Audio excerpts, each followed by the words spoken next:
السلام عليكم ورحمة الله وبركاته. كم جدا كوجمتوتا في جالسمتوني هردفتوني أورمو تيتوريال. الحمد لله هن نجكوت نجيني كي هنجار الله هن كوجارا بكجرت مرة سناجو.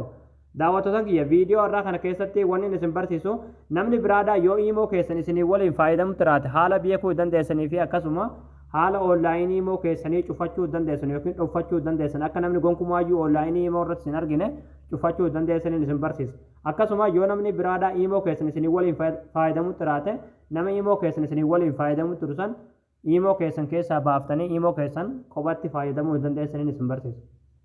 Gama barumsaatiin darbuun duratti warroonni YouTube chaanaala keenya faarootaatan baga nagaan nuuf ta'echaa chaanaala keenya sabskiraayib godhachuun dagatanaadha.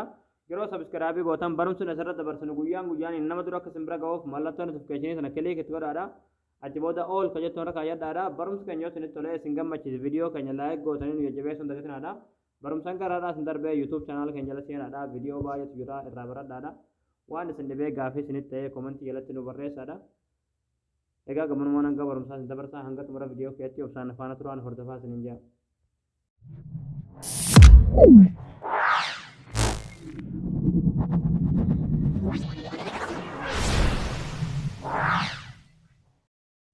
Hayyee daawwattoota kiyyaa yoo iimoo keessa namni biroodhaa isinii waliin faayadamu tiraate haalli beekuu dandeessan iimoo keessa irratti galtanii achi booda fakkii pilaasii kanarratti kilikni gootu achi booda moor ka jiru kilikni gootu achi booda seetingis ka jiru kilikni gootu achi booda akkaawunti illee sekuriti ka jiru kilikni gootu achi booda maneej divaayis ka jiru kilikni gootu achi booda haala kanaan argattu jechuudha. Yoo haala kanaan bilbila lama isinii fide namni biroodhaa iimoo keessan isinii waliin faayadamu tiraa jechuudha isinii galee. Fakkeenyaaf ani bilbila hanqaburratti hin banee jechuudha. Lakkoofsuma immoo hiyyaa kana jechuudha. Bilbila lamarratti fayyadamu waan ta'eef akkasitti naaf fide. Isiniif garuu yoo haala kanaan bilbila lama yookiin jaaza lama isiniif fide iimoo keessan irratti jechuudha. Namni biroodhaa iimoo keessan isinii waliin fayyadamutti jira jechuudha. Kanaafuu haalli itti nama isinii waliin iimoo keessan isinii waliin fayyadamu turu kana iimoo keessan keessaa baasuu dandeessan asirratti dileet ka jettu ni jirti. Dileet irratti kilikni gootu ammallee dileet irratti kilikni gootu. Haala kanaan ni baaftu jechuudha. Haala kanaan iimoo keessan keessaa baasuu dandeessan jechuudha. Inni biraadha haalli onlaayinii iimoo keessan itti cufatan jechuudha.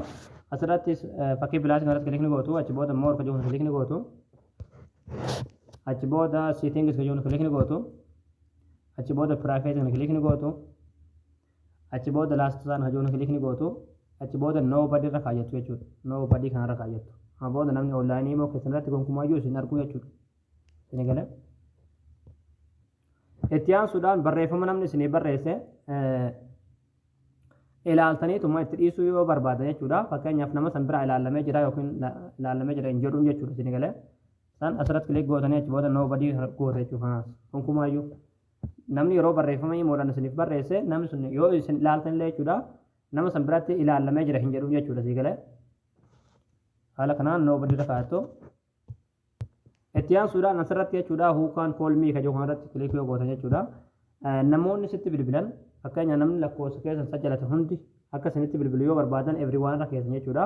Yoo immoo namoonni isin lakkoofsa walii qabdan qofti akka isinitti bilbilu barbaadan my contact ka jiru kanarra kaa'attu jechuudha isin galee. Haala kanaan namni namumti argisinitti hin bilbilu jechuudha. Nama isin lakkoofsa walii qabdan qofatu isinitti bilbiluu danda'a jechuudha. Yoo immoo namni hundinuu akka isinii bilbilu barbaadan everyone irra kaayyatan jechuudha. Isin galee.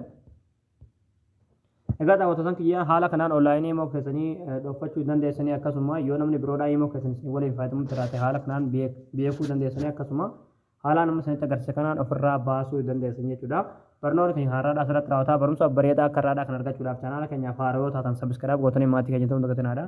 Akkasumas viidiyoo keenya kana namni baay'een argee akka irraa fayyadamu laayik sheer waliif godhaadhaa barumsa viidiyoo kana walitti deebinutti waan hordoftaniif galatooma.